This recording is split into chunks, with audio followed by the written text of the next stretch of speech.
Greetings and welcome to my channel. Hope everyone's doing okay. Please take a moment to subscribe, it will help me a lot.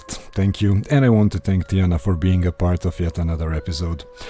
I'm sure all horror movie lovers have seen both The Exorcist and The Exorcism of Emily Rose. By far best movies about demonic possessions. But the thing is, both of the movies are based on a real-life demonic possessions, as you will find out in the following stories. Enjoy.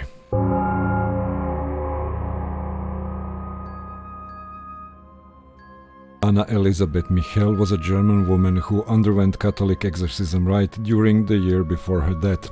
She was diagnosed with epileptic psychosis and had a history of psychiatric treatment. When Michel was 16, she experienced a seizure and was diagnosed with psychiatric caused by temporal lobe epilepsy. Shortly thereafter, she was diagnosed with depression and was treated by a psychiatric hospital. By the time she was 20, she became intolerant of various religious objects and began to hear voices.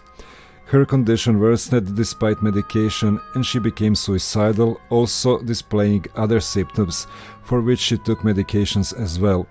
After taking psychiatric medication for 5 years, failed to improve her symptoms, Michel and her family became convinced she was possessed by a demon. As a result, her family appealed to Catholic Church for an exorcism. While rejected at first, after much hesitation, 2 priests got permission from the local bishop in 1975.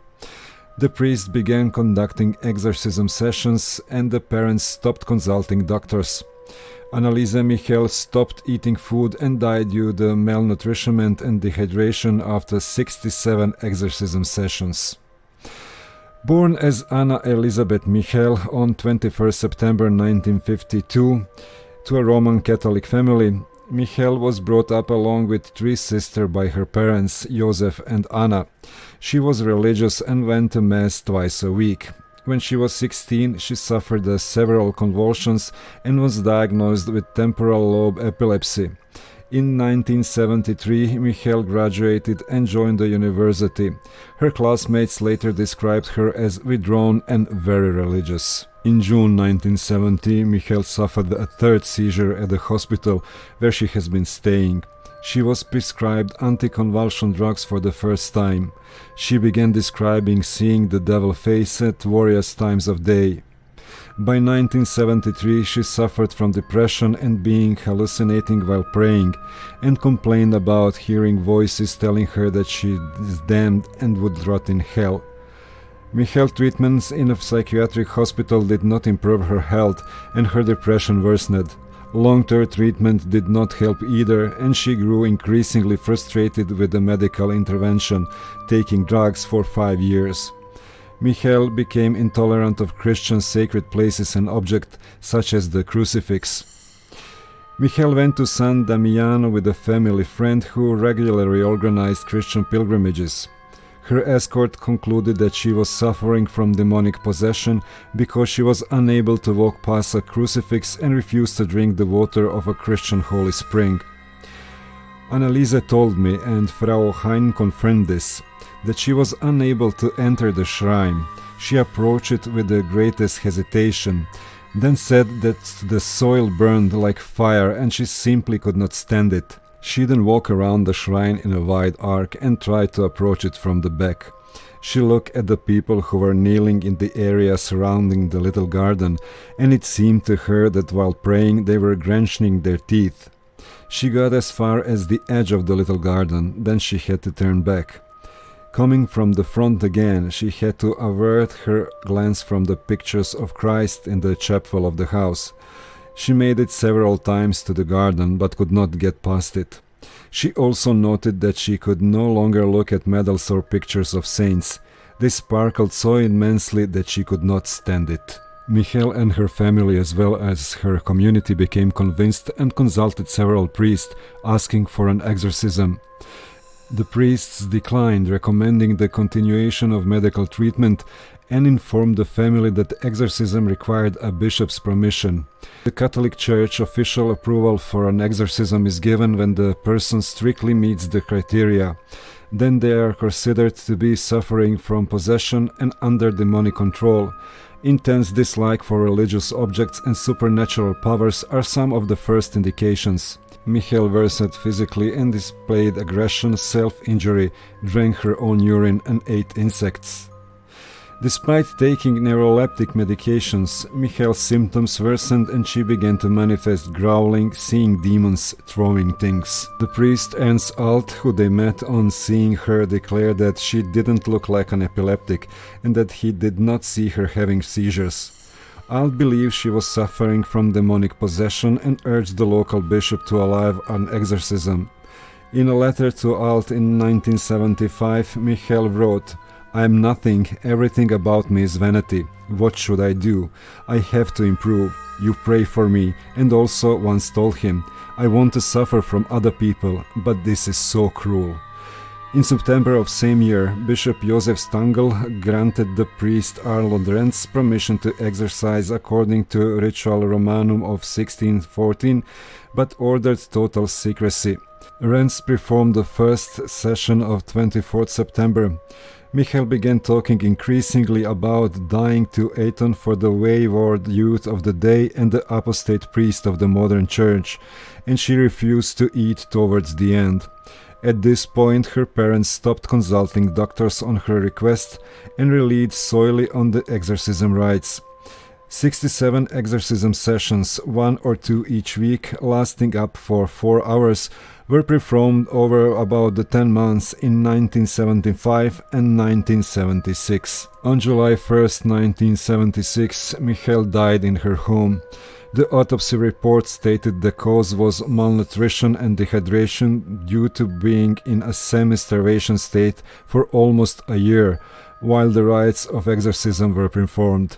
She weighed 30 kilograms, 16 pounds, suffering broken knees. She was unable to move without assistance and was reported to have contracted pneumonia.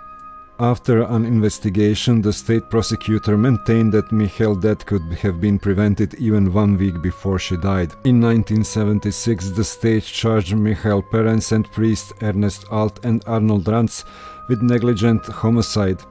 During the case, Michel's body was exhumed and tape were played to the court of the exorcism over the 11 months which led to her death. The parents were defended by the lawyers who was sponsored by the church. The state recommended that no involved parents be jailed. Instead, the recommendation sentence for the priests was a fine, with the prosecution concluded that the parents should be exempt from punishment as they had suffered enough. The trial started on 30th March 1978 in the district court and drew intense interest. For the court, doctors testified that Michel was not possessed, stating that this was a psychological effect because of her strict religious upbringing and her epilepsy. But the doctor Richard Roth was the asked for medical help by Alt, allegedly told her during the exorcism, "There is no injections against the devil, Anneliese." Schmidt said that the exorcism was legal and that the German constitution protected citizens in unrestricted exercise of their religious belief. The defense played tapes recorded at the exorcism sessions, sometimes featuring what was claimed to be demons arguing, to assert they claimed that Michel was possessed. Both priests said that demons identified themselves as Lucifer, Cain, Judas Iscariot, Belial, Legion and Nero among others. They further said that she was finally freed because of the exorcism just before her death. The bishop said that he was not aware of her alarming health condition when he approved of the exorcism and did not testify. The accused were found guilty of manslaughter resulting from negligence and were sentenced to 6 months in jail, which was later suspended, and 3 years of probation. It was far lighter sentence than anticipated, but it was more than requested by the prosecution, who had asked that the priests only be fined and that the parents be found guilty but not punished. The church approving such an old-fashioned exorcism rite drew public and media attention. According to John Duffy, the case was misidentification of mental illness. After the trial, the parents asked the authorities for permission to exhume the remains of their daughter. The official reason presented by the parents to authorities was that Michael had been buried in undue hurry in cheap coffin. Almost 2 years after the burial on 25th February 1978, her remains were replaced in a new oak coffin lined with tin. The accused exorcists were discouraged from seeing the remains of Michael. Her grave became and remains a pilgrimage site. The number of officially sanctioned exorcism decreased in Germany due to this case, in spite of Pope Benedict XVI's support for wider use of it compared to Pope John Paul II, who in 1999 made the rules stricter, involving only rare cases. On 6 June 2013, a fire broke out in the house where Anneliese Michael lived, and although the local police said it was a case of arson, some locals attributed it to the exorcism case.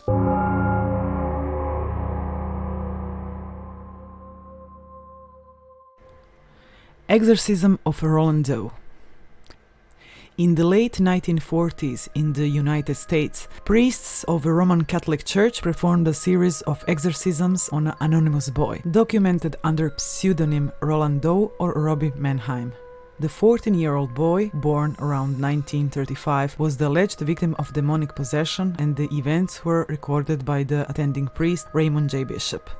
Subsequent supernatural claims surrounding the events were used as elements in William Peter Blatty's novel The Exorcist in 1971.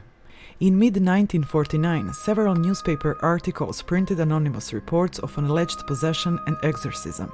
The source of these reports is thought to be the family's former pastor, Luther Miles Schultz. According to one account, a total of 48 people witnessed the exorcism, 9 of them Jesuits.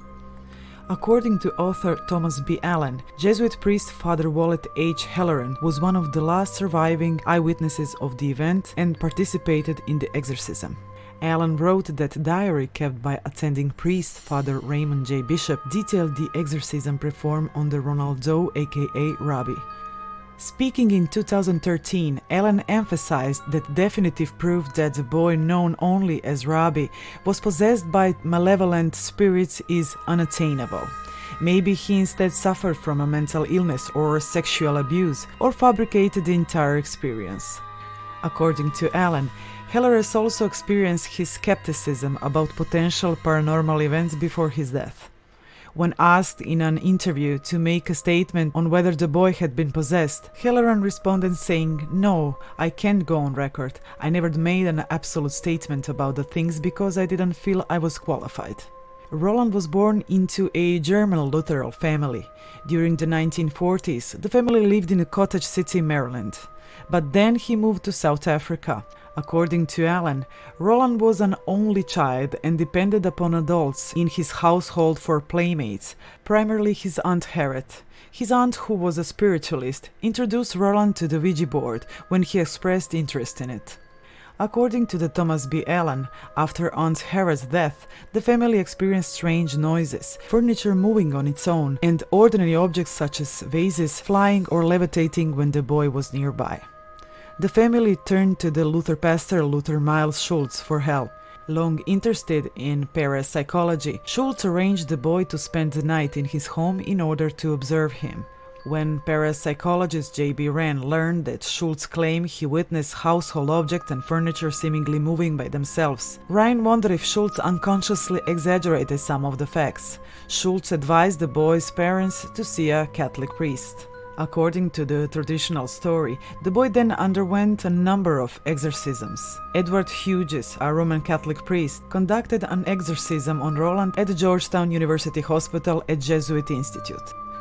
During the exorcism, the boy allegedly slipped one of his hands out of the restraints, broke a bed spring from under the mattress, and used it as a weapon, slashing the priest's arm and resulting in the exorcism ritual being halted. The family traveled to St. Louis, where Roland's cousin contacted the bishop, who in turn spoke to William S. Bowdern, an associate of College Church.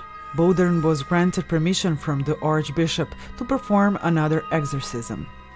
Before the next exorcism ritual began, another priest, Walter Halloran, was called to the psychiatric wing of the hospital, where he was asked to assist Bowdern. William Van Roo, the third Jesuit priest, was also there to assist. Halloran stated that during this scene, words such as evil and hell, along with other various marks, appeared on the teenager's body. Allegedly, during the Litany of the Saints portion of the exorcism ritual, the boy's mattress began to shake. Moreover, Roland broke Halloran's nose during the process. In his 1993 book, Possessed, The True Story of an Exorcism, author Thomas B. Allen offered the consensus of today's experts that Robbie was just a deeply disturbed boy, nothing supernatural about him. Author Mark Obsasnik questions many of the supernatural claims associated with the story, proposing that Roland Doe was simply a spoiled, disturbed bully who threw deliberate tantrums to get attention or to get out of school. Obsesnik reported that Halloran, who was present at the exorcism, never heard that boy's voice change, and he thought that the boy merely mimicked Latin words he heard. Obsesnik reported that when marks were found on the boy's body, Halloran failed to check the boy's fingernails to see if he had made the marks himself. According to Obsesnik, individuals connected to the incident were influenced by their own specialization. To psychiatrists, Rob Doe suffered from mental illness. To priests, this was a case of demonic possession. To writers and film and video producers, this was a great story to exploit for profit. Obsesnik wrote that after he located and spoke with neighbors and childhood friends, he concluded that the boy had been a very clever trickster who had pulled pranks to frighten his mother and to fool children in the neighborhood. Skeptic John Nickel wrote that there was simply no credible evidence to suggest that the boy was possessed by demons or evil spirits, and maintains that the symptoms of possession can be childishly simple to fake. Nickel also dismissed stories of the boy's prodigious strength, saying he showed nothing more than what could be summoned by the agitated teenager. Two Christian academics, Terry D. Cooper, a professor of psychology, and Cindy K. Epperson, a professor of sociology, wrote that they believe that although they are not frequent, exorcisms are necessary for casting out the demonic, and cases of genuine possession cannot be explained by psychiatry. Cooper and Epperson devoted a chapter of their book, Evil, Satan, Sin and Psychology, to the case and dismissed natural explanation in favor of supernatural perspective regarding the nature of evil.